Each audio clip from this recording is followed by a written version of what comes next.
What up, Space Fam? Goes in here for AnimeUproar, and I'm back at it again to discuss the insane developments in the Demon Slayer story. The reverse Uno cards continue to be used, and we have the return of some of my favorite characters, so definitely stay tuned for that. If you enjoy these Demon Slayer chapter reviews, the best thing you can do is smash that like button and share this video with a friend. If you haven't, be sure to subscribe, and this is crucial, hit that notification bell or you will miss future Demon Slayer videos. Remember that you can catch these chapter reviews before they come out on YouTube if you follow AnimeUproar Audio on Spotify, iTunes, or wherever else you listen to podcasts. And a big thank you goes out to our patrons who help make videos like this one possible. More on you amazing people later. For now, keep in mind there will be manga spoilers. We will be talking about the latest Demon Slayer chapter, chapter 197 after all. Without further ado, let's jump into this glorious chapter. As we remember last chapter, things looked super bad for Muzan. Tanjiro and Iguro were kicking his butt because Tamayo gave him the perfect poison cocktail. Many of you in the comments were saying that Tamayo was the MVP of last chapter, and you're right. Tamayo Yoriichi, who saved her from Muzan in the first place, really did mess Muzan up, and their past actions continue to pose huge problems for him in the present. In the last chapter, time was running out until dawn and the other Demon Slayers were even recovering. This chapter is called Tenacity. Tenacity is defined as the quality of being very determined. It also means continuing to exist and persist. In other words, tenacity includes determination and persistence. As always, remember the chapter name because it will be relevant later on. The chapter starts by showing us Tamayo gripping Muzan's body. Her cells are inside him, so this isn't happening in the physical world, but it's metaphorically showing how Muzan is trapped by Tamayo. His fate appears to be in Tamayo's hands. Muzan looks worried while Tamayo seems peaceful and happy because her plan is working out so well. As Tamayo mentions, there is no need for them to be stronger than Muzan in order to kill him. Weakening him is good enough. I really like this about Demon Slayer. Often in shonen, you need to become stronger in order to overpower your opponent, and people do like seeing two strong fighters fight, and then for the protagonist to unlock some new ability or better yet form that he uses to beat his opponent's final and strongest form. This can be very satisfying to be sure, but this approach often undervalues strategy and intelligence, which I like to see. For Demon Slayer, even if no individual can become physically stronger than Muzan, that doesn't mean that beating him is hopeless or that they can't find a way to win. They just gotta get creative. Thanks to the poison, the tables have turned, and now we're shown Tamayo shoving her nails into Muzan's flesh. She says that just as Muzan will do anything to live, the rest of them will do anything to kill him. When it comes to stopping him, everyone is as determined and persistent as can be. Then we jump to some of Muzan's thoughts. He reflects on how usually the world means nothing to him. Even though the blades of the Demon Slayers are bright red like Yoriichi's was, Muzan makes it clear that Yoriichi's was on a whole other level. Just because they're all bright red doesn't mean they're equally strong. Muzan would usually have no problem regenerating from the injuries he got from these Demon Slayers, and it wouldn't lead to accumulated exhaustion for him. But thanks to Tamayo and demon science experiments, there are 4 drugs in his system that turn ordinarily ineffective attacks into extremely effective attacks that are taking a physical toll on the Demon King of Pop. So it's a two-front battle. Tamayo and her drugs are breaking down Muzan from the inside, allowing the Demon Slayers on the outside to do so much more damage than they'd otherwise be able to do. Muzan didn't expect that Tamayo would create such a powerful poison in so short a time, but that's what she and Shinobu were able to accomplish with teamwork. Muzan's arrogance led to a false sense of security. He let down his guard because he underestimated the others, and now he's paying for it. He lets us know that this poison is completely different from Doma's, and Muzan has never encountered it before. He reveals that he needs time to analyze and counteract it. Again, the mangaka is emphasizing the idea that Muzan will counteract the poison, which opens up the possibility of Muzan recovering to full strength. We now jump to Tanjiro, who's thinking that Muzan stopped because of Tamayo's poison. As he's been doing throughout the battle, he keeps telling himself that he can do this. The Demon Slayers can win, especially since Muzan is so weak now and it's almost dawn. But then things get crazy. Muzan releases what appears to be his blood demon art. It looks like a powerful electrical discharge like one Pikachu might release. I said he might have another trick up his sleeve that Yoriichi didn't know about, and there it is. The mangaka definitely wanted to emphasize it because she gave the attack and its effects 2 full pages. For everyone constantly asking about his blood demon art, this could very well be it. His body closes up again after the attack, and Tanjiro is in serious pain. The attack messed up his body. He can't think straight, he's shocked, and apparently even experiencing seizures. He says that he can't breathe and fears that Muzan will get away. This is definitely a new type of demon attack that can completely paralyze a demon slayer. The crow was hit by it too, and it even affected the young master of the demon slayer Kor, who was using the crow to view the battle. His nose is bleeding, but he's obviously not doing as bad as Tanjiro. He says he's fine and he's more worried about Iguro and Tanjiro. The former flame pillar suggests that Muzan may have sensed their location, a tiny detail that may come into play later. It's revealed that there are only 25 minutes left to go, about the time it takes to watch one anime episode. We jump back to Tanjiro, who wants to get up but he can't. He can't breathe properly and he feels like the attack crushed his lungs. He looks at Muzan and fears that he's going to get away, and then that's when we see Inosuke make his appearance. He cuts a bunch of Muzan's tentacles.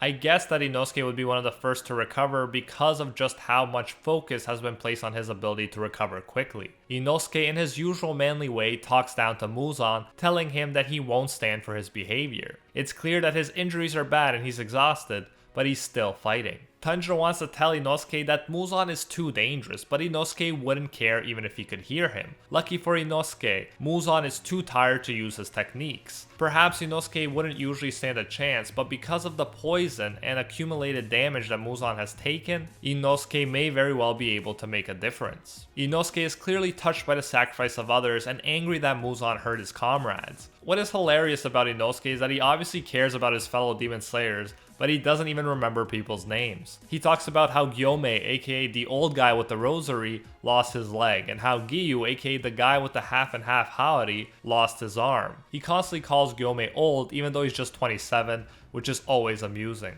I commented before that we didn't get to see Inosuke shine as much as Zenitsu and Kanao yet, so I really hope that we'll see Inosuke use an awesome OP technique during this fight, like Zenitsu's Flaming Thunder God attack or Kanao's Vermilion Eye. Inosuke mentions how the bodies of the people around him belong to comrades he shared meals with, and that really hits home. They're not just some extras. His comrades are the closest thing Inosuke has to family, and Muzan killed many and injured the rest. Inosuke wants Muzan to do the impossible. He wants the Demon King of Pop to give the lives of those he killed back, and to return Gyome's leg and Giyu's arm. He tells Muzan to return everything, or Inosuke will make him pay for it with 1,000,000 deaths. We see that Inosuke, even if he doesn't know people's names, is brought to tears because of what they suffered, and the tears start pouring out of his boar mask. You gotta love Inosuke. Unlike Tanjiro, who just kept saying he'll win, Inosuke, with tears in his eyes, tells Muzan he'll kill him not once, but 1,000,000 times. He's such a boss that he's willing to talk down to the strongest demon, and I love it. Remember, this is the same guy who dropped one of my favorite quotes when he said to Upper Moon 2 Doma, "If hell doesn't exist, I'll create it for you." And there's some truth to what Inosuke said to Muzan. We know that Muzan is a coward, and that he'll do anything to keep on living, holding on desperately to his life. Shakespeare wrote, "A coward dies 1,000 times before his death, but the valiant taste of death but once." It seems to me most strange that men should fear, seeing that death, a necessary end, will come when it will come." End quote. Muzan, because of his extremely long life and his cowardly ways, probably has died in Shakespeare's sense 1,000,000 times, while someone brave like Rengoku or Muichiro only died once. Muzan attacks Inosuke in a unique way. He puts his tentacle arm into the ground and then it comes out below where Inosuke is standing. Muzan's arm, which has countless teeth, bites down on Inosuke's body and sends him into the air. It's quite possible that only Inosuke could survive an attack like that because of his flexibility and recovery abilities, but he's still very hurt. Blood sprays from him. Tanjiro's watching all of this and he wants to help Inosuke, but his body is still shaking and he's not in control. Tanjiro feels like he'll die before even Inosuke does. Then someone else attacks Muzan, and what do you know, it's my boy Zenitsu, #Zenitsu hype. He's wide awake, and although he sometimes acted cowardly in the past, he's clearly overcome his fear. He's willing to risk his life in order to help fight the strongest demon and save his friends. Zenitsu lets Inosuke know that he can hear Tanjiro's heartbeat and that he's still alive. He tells Tanjiro to focus on staying alive. He says don't die, you can't die. This shows how much he cares about Tanjiro. In one panel, Zenitsu tells Tanjiro to survive in 3 different ways. Zenitsu tells him that Nezuko is gonna turn human again and Tanjiro is gonna get her to safety to the house where they grew up. Zenitsu adds that Tanjiro's family is waiting for them to return. In other words, Tanjiro also owes it to his family that's watching him from beyond the grave to help make sure that he and Nezuko survive. There's a quote by Nietzsche that goes like, "He who has a why to live can bear almost any how." That's exactly what Zenitsu is banking on here. He's reminding Tanjiro of his why in order to help him bear the horrible pain he must be in. This whole time, everything Tanjiro did came originally from the fact that he wanted to save his sister. And can he really give up now that he's so close? Absolutely not. Zenitsu gets slammed and this time Inosuke helps him. It's insane that Inosuke can help after the way Muzan seemed to bite his body in half, but that's Inosuke for you. He can practically survive anything. Muzan slams Inosuke into a wall and he spits out some more blood.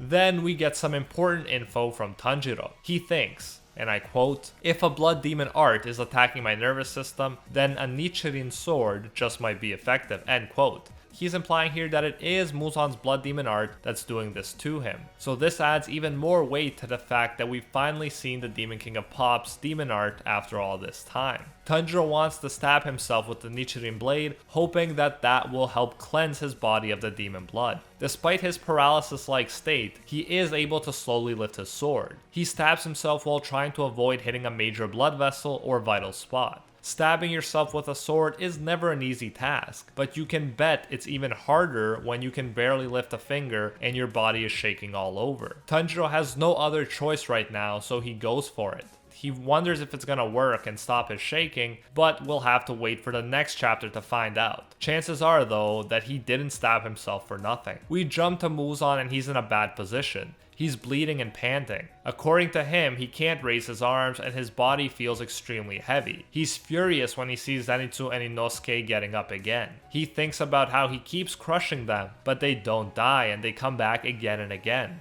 They get up over and over again to buy time until dawn when they can finally defeat him. This is where the tenacity comes in. They keep surviving and persisting because they're determined to stop Muzan no matter what happens to them. In a sense, they're being framed as monsters or zombies here because Muzan keeps giving them really serious injuries and they just keep getting up and coming at him again and again. It's Night of the Living Demon Slayers and Muzan is definitely afraid. We see a leg which appears to be Sunami's with all of its interesting belts. He's walking back to the fight and the fact that we didn't see anything else leads me to believe that he might be in really bad shape, and I'm sure we'll figure out how bad in the next chapter. Gyu is shown coming back using one hand to hold his sword. As we know from One Piece and Shanks, one-armed swordsmen can still be strong and skilled AF. Then we are shown Gyome, who fought without being able to see before, but now he'll have to fight with one leg. Still, he's gonna give it all that he can. They're gonna leave it all on the table, holding nothing back. No one is in a good position, but things still look extremely bad for Muzan. There are less than 25 minutes left now, and Muzan apparently can't even lift his arms. Muzan also said previously that he can't use his techniques, which implies that he's too tired to use that move he used to paralyze Tanjiro and Iguro. At this point, it's not even about strength anymore, but about endurance. Who's going to give up first?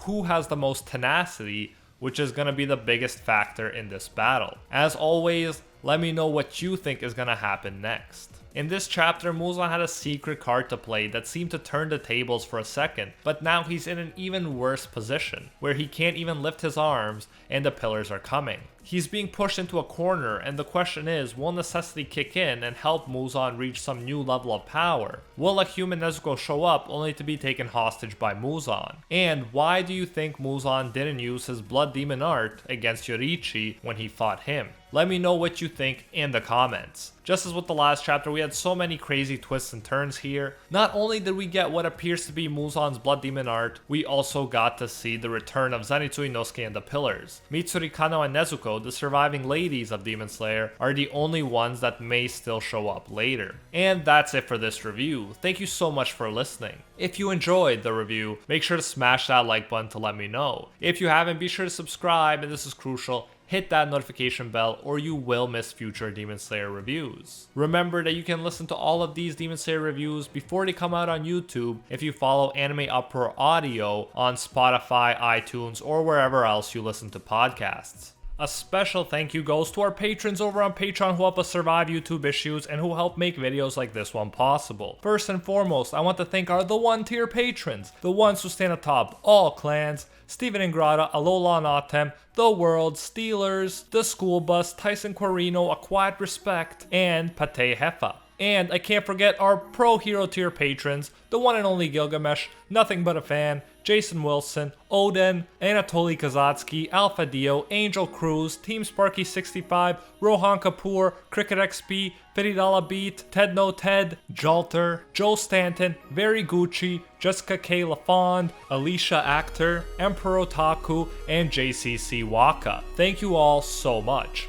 If you enjoy our work, you can support more of it by going over to patreon.com/AnimeUproar and becoming a patron today for as little as $1. If you do so, you'll get your name featured in future videos alongside these amazing people right here, and you'll even get access to our private patron-only Discord, where we talk about anime life and of course, dank memes. So check out patreon.com/AnimeUproar, link in the description if you're interested. You can also now join the YouTube channel and support more content that way if you prefer. Whichever way you choose to support us, you can get the same great benefits. Thanks again, and until next time, see you, Space Cowboys.